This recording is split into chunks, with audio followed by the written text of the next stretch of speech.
बचपन का वो दौर जब दुनिया एक खेल का मैदान होती थी और हर दिन एक नई कहानी। एक छोटे से गांव में जहां चारों ओर हरियाली थी और लोगों के दिल भी उतने ही हरित, वहां एक बच्चा रहता था जिसका नाम था राहुल। राहुल का बचपन गांव की गलियों, खेतों और नदी किनारे के खेलों में बीतता था। उसकी मां मीरा और पिता मोहन दोनों मेहनती किसान थे। वे राहुल से बहुत प्यार करते थे और उसकी हर छोटी बड़ी खुशी का ख्याल रखते थे। राहुल का सबसे अच्छा दोस्त था गोपाल। गोपाल भी उसी गांव में रहता था और दोनों की दोस्ती मिसाल थी। दोनों साथ साथ स्कूल जाते, खेलते और कई बार साथ साथ शरारतें भी करते। गांव के स्कूल में दोनों ने बहुत कुछ सीखा, लेकिन सबसे महत्वपूर्ण था जीवन के मूल्यों का ज्ञान। शिक्षक महेश जी ने उन्हें हमेशा सिखाया कि मेहनत और ईमानदारी से बढ़कर कुछ नहीं होता। एक दिन गांव में मेला लगा। मेले में तरह तरह के झूले, मिठाई की दुकानें, खिलौने और कई आकर्षण थे। राहुल और गोपाल ने अपने माता पिता से मेला जाने की इजाजत ली और दोनों बड़े उत्साह से मेले पहुंचे। वहां उन्होंने चटपटी चाट खाई, झूला झूला और कई खेल खेले।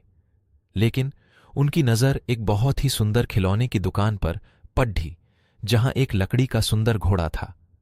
दोनों को वह घोड़ा बहुत पसंद आया, लेकिन उनके पास उतने पैसे नहीं थे कि वे उसे खरीद सकें। राहुल के दिल में उस घोड़े को पाने की तमन्ना घर कर गई। उसने अपने माता पिता से उस घोड़े को खरीदने की जिद की, लेकिन मोहन जी ने कहा, बेटा, हमारे पास इतने पैसे नहीं हैं कि हम उसे खरीद सकें। हमें अपनी मेहनत से जो कमाया है उसे सोच समझकर खर्च करना चाहिए। राहुल को यह बात समझ नहीं आई। वह उदास होकर अपने घर लौट आया। गोपाल ने राहुल की उदासी देखी और उसे समझाया, राहुल, अगर हमें वह घोड़ा चाहिए तो हमें मेहनत करनी होगी। हम कुछ काम करके पैसे कमा सकते हैं और फिर उसे खरीद सकते हैं। राहुल को गोपाल की बात अच्छी लगी। दोनों ने अगले ही दिन से गांव के लोगों के छोटे मोटे काम करने शुरू कर दिए।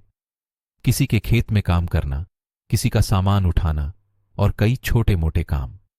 धीरे धीरे उनके पास पैसे जमा होने लगे। राहुल और गोपाल हर दिन उस घोड़े की दुकान पर जाते और उसे देखते। अंततः कई दिनों की मेहनत के बाद उनके पास पर्याप्त पैसे हो गए। वे बहुत खुश थे और तुरंत उस दुकान पर पहुंचे। दुकान के मालिक ने उनकी मेहनत और लगन देखकर कहा, बच्चों, तुमने अपनी मेहनत से जो पैसे कमाए हैं वह बहुत ही सराहनीय है। ये घोड़ा तुम्हारा हुआ, लेकिन मैं तुम्हें इसे मुफ्त में देता हूं। तुम्हारी मेहनत की कीमत इन पैसों से कहीं अधिक है। राहुल और गोपाल की खुशी का ठिकाना नहीं रहा। वे खुशी खुशी अपने घर लौटे। राहुल ने अपने माता पिता को सारी कहानी सुनाई। मोहन जी ने गर्व से कहा, बेटा, आज तुमने सच्चे मेहनत और ईमानदारी का अर्थ समझा है। यह घोड़ा तुम्हारी मेहनत का फल है।